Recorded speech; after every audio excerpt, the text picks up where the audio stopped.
Hello, hello. J'espère que vous allez bien. Eh bien, aujourd'hui, je viens vous voir pour un petit épisode totalement improvisé que j'ai décidé d'appeler Storytelling de lieu. En fait, depuis hier, je suis au bord de l'océan pour quelques jours, mais pour travailler. Mais j'avais besoin de me déconnecter de mon chez-moi pour me connecter à autre chose. Bon, ben voilà le premier résultat de ça. C'est que le lieu que j'ai déniché sur Airbnb m'a permis de créer peut-être un nouveau format. Vous me direz ce que vous en pensez. L'idée, là, c'est de vous parler de ce lieu. Encore une fois, il y a toujours un prérequis que je dis toujours dans mes accompagnements et encore une fois ici aussi, même si au fond je ne connais pas les personnes, les personnes qui sont propriétaires de ce lieu. Et c'est pareil pour les personnes que j'accompagne. Tout est dit avec bienveillance. L'idée, c'est de ne pas juger. Je ne porte aucun jugement sur les personnes qui habitent ce lieu ou qui sont propriétaires de ce lieu ou que j'accompagne. L'idée, c'est de quelque part traduire ce qui se passe sur les murs et voir si ça a effectivement une résonance avec la vie des personnes qui habitent ce lieu. Voilà, c'est uniquement ça. Si c'est pas le cas, c'est pas le cas, c'est rien de grave. Pour autant, ici, il y a des choses qui moi, m'ont sauté aux yeux, donc je trouvais ça intéressant de vous faire vivre un petit peu ce qui se passe en accompagnement et ma façon aussi de voir les choses. En fait, comment j'ai choisi ce lieu déjà ? Sur Airbnb, moi j'avais certains critères qui étaient effectivement l'ambiance du lieu, petit 1, la proximité de l'océan, petit 2, qui est une librairie, un coffee shop. Moi, ça me suffit pour passer 4 jours, c'est très bien. Donc, c'était mes codes nécessaires, d'autant plus pour venir travailler. Le logement étant trouvé, je suis arrivée hier ici et j'ai découvert le lieu en vrai.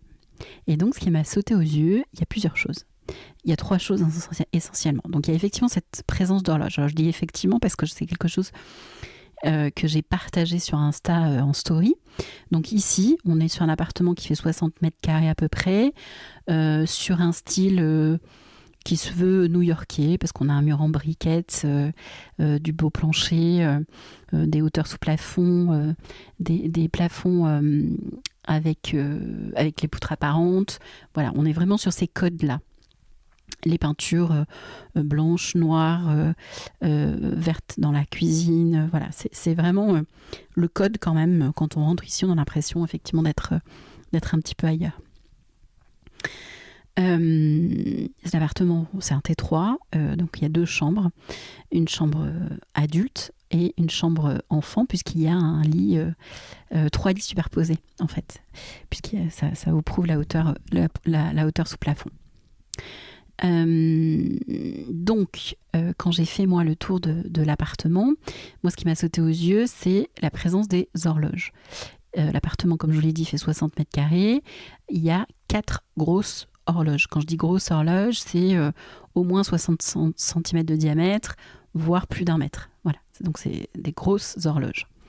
Il y en a une qui trône dans la partie salon. Une plus petite dans la cuisine, une sur le palier, et une autre dans la salle de bain, qui communique avec la chambre parentale. Voilà. Alors, ce qui m'a semblé être intéressant, du coup, c'est d'aller un petit peu vous parler de... ça symbolise quoi, cette fameuse horloge ? Alors, comme vous le savez, ça a un lien avec le temps. Hein. C'est pas un scoop, je pense, pour personne. Mais le fait qu'il y ait beaucoup d'horloges, ça peut donner la sensation de manquer de temps, justement. Parce que notre cerveau, il va toujours rebooter vers des horloges en permanence. En fait, dans chacune des pièces, quasiment, il va venir voir l'heure. Donc, il va venir rebooter là-dessus. Donc, c'est cette sensation première qui va arriver. Alors, il y a aussi le choix des pièces dans lesquelles les horloges ont été positionnées. C'est dans un salon, dans une salle de bain. C'est essentiellement des pièces où on est censé lâcher prise. On est censé prendre du temps pour soi, se déconnecter, etc. Et que d'être chaque fois ramené au temps, eh bien, c'est peut-être un appartement où on aura du mal à se poser dans le canapé, à regarder un film, à discuter, ou ce genre de choses. Là, encore une fois, rien de grave, mais si c'était des clients que j'accompagnais, c'est vrai qu'on irait visiter beaucoup ce rapport au temps. D'autant plus que là, il s'agit d'un appartement de vacances. Donc le lien au temps a priori est différent. On prend plus le temps de faire les choses, on va regarder peut-être plus facilement un film. Voilà, c'est même si c'est un lieu qui est proche de l'océan et donc a priori on est plutôt dehors, peut-être qu'il y a autre chose aussi à vivre dedans. Donc là, ça serait intéressant d'aller s'interroger sur ce que l'on vit et ce que l'on aimerait vivre au fond, et de réajuster les choses en enlevant des horloges, notamment. Ce qui peut être intéressant aussi, c'est que dans le cas présent, on a aussi des horloges qui sont arrêtées. Alors, encore une fois, rien de grave, c'est un logement de vacances, donc on n'est pas toujours là, donc par définition, on n'arrive pas et on n'est peut-être pas présent au moment où l'horloge en question décide de s'arrêter, donc mea culpa. Mais pour autant, très souvent, on va se rendre compte que il y a une résonance entre l'endroit où l'horloge est arrêtée et la résonance qu'on peut avoir dans notre vie. C'est souvent très fort en fait comme relation. Au moment du Covid notamment, il y a eu beaucoup d'horloges. On a vécu dans des endroits où le temps s'est arrêté quelque part et voilà, on changeait pas nécessairement les piles en fait de nos horloges. Si vous l'avez constaté, voilà, ça peut être la symbolique d'un couple qui a envie d'avoir un enfant et dans la chambre il y a une horloge et cette horloge s'est arrêtée. D'où peut-être inconsciemment la complexité pour avoir un enfant. C'est que de l'inconscient. C'est pas l'horloge qui est responsable du fait que les parents n'ont pas d'enfant. C'est que inconsciemment, on vient illustrer quelque part sur ces murs la problématique autour de l'enfant ou l'absence de l'enfant justement. Donc c'est toujours intéressant d'aller observer ce qui se joue encore une fois sur ça, de manière à le faire remonter à la conscience, de voir ce que notre inconscient exprime et de le faire remonter à la conscience pour agir justement en conscience. Parce que la première action, ça serait de changer les piles ou d'enlever l'horloge. Parce que on a consciemment envie de passer du temps et que du coup, par définition, ce temps n'est pas minuté et donc je n'ai pas besoin d'horloge à cet endroit-là. Voilà. C'est vraiment le chemin à faire dans le cas présent. On a vu les horloges arrêtées. Maintenant, si on n'a pas du tout l'horloge, ce qui est mon cas par exemple, c'est qu'à la maison, on n'a pas d'horloge, hormis les horloges numériques qui peuvent être sur le four ou le micro-ondes ou ce genre de choses. C'est vrai que à la maison, il n'y a pas d'horloge et il y a plusieurs personnes qui sont venues me voir en story en me disant moi, je n'ai pas d'horloge à la maison. Et c'est pas nécessairement mieux si on a une vie où on a du mal à gérer son temps. C'est pas là manquer de temps, mais c'est gérer son temps. Donc ça peut être plus lent, mettre plus de temps pour faire les choses. C'est peut-être aussi un soupçon de procrastination. Voilà, c'est tout ces choses. Oh, mais j'ai le temps. Flemme. Vous voyez, c'est ce mot-là. Et c'est vrai que moi, ce lieu-là et cette réflexion autour de l'horloge et ce genre de choses m'a donné envie, c'est vrai, d'installer une horloge à la maison. Je ne sais pas encore où, parce que l'idée, c'est vraiment que ça soit nourrissant.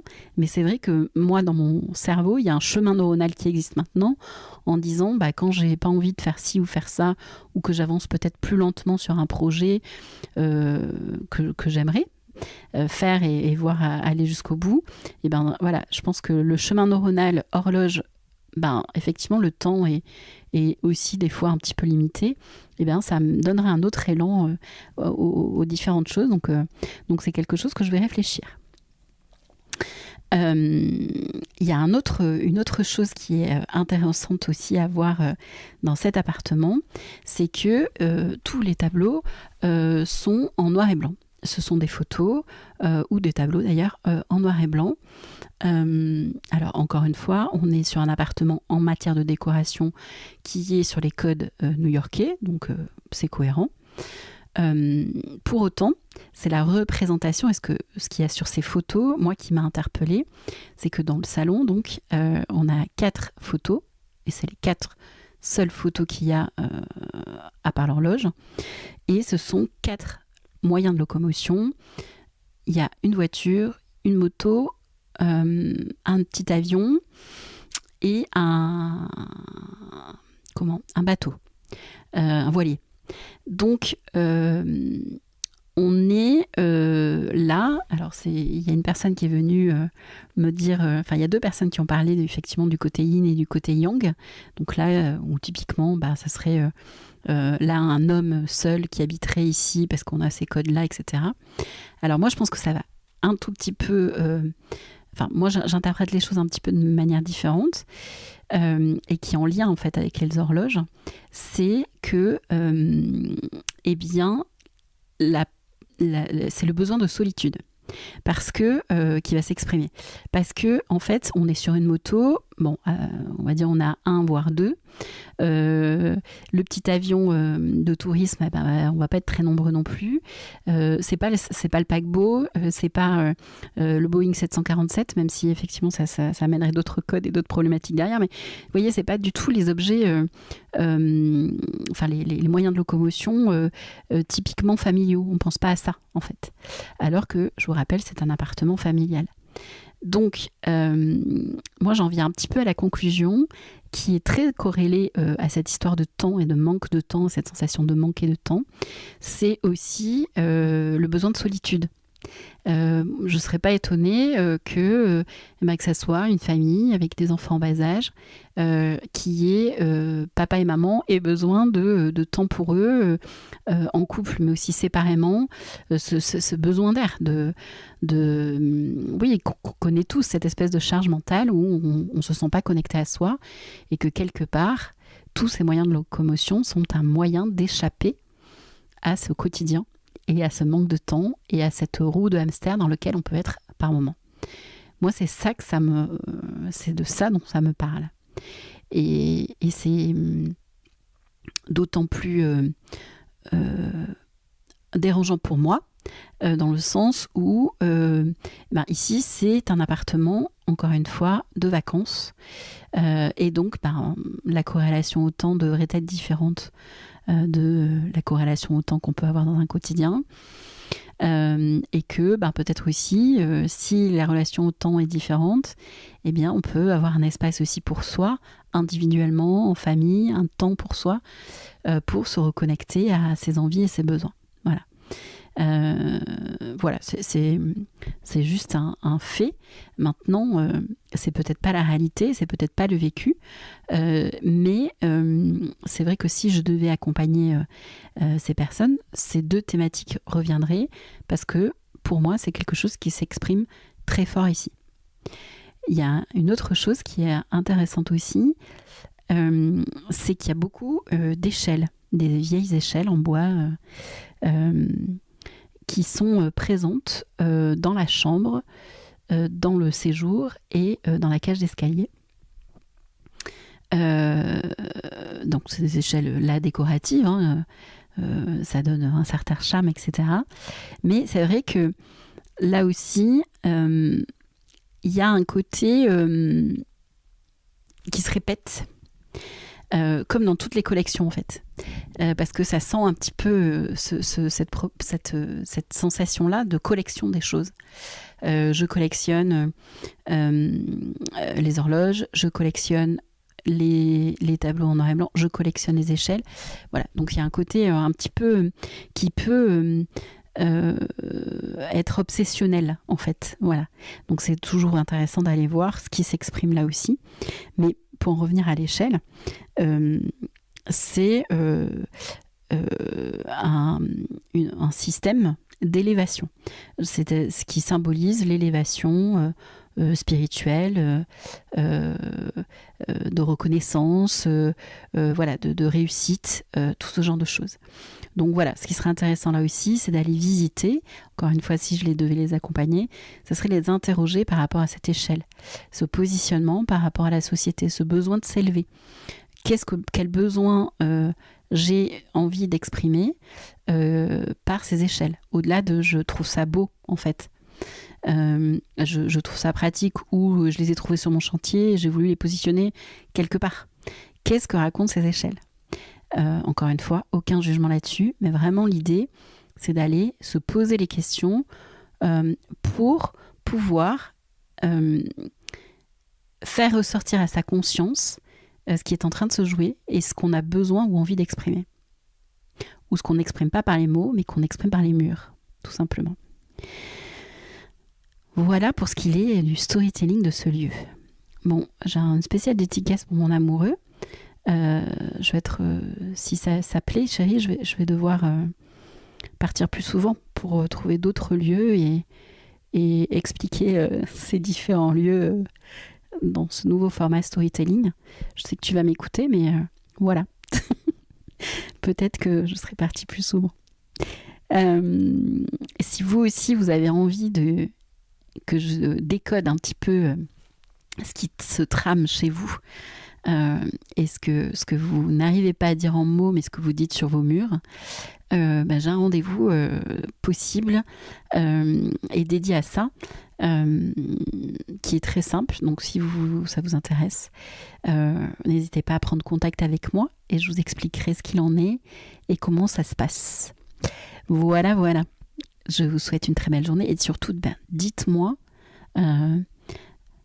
par message privé sur Insta ou en commentaire sur cet épisode ce que ça vous évoque et si ça vous a été utile.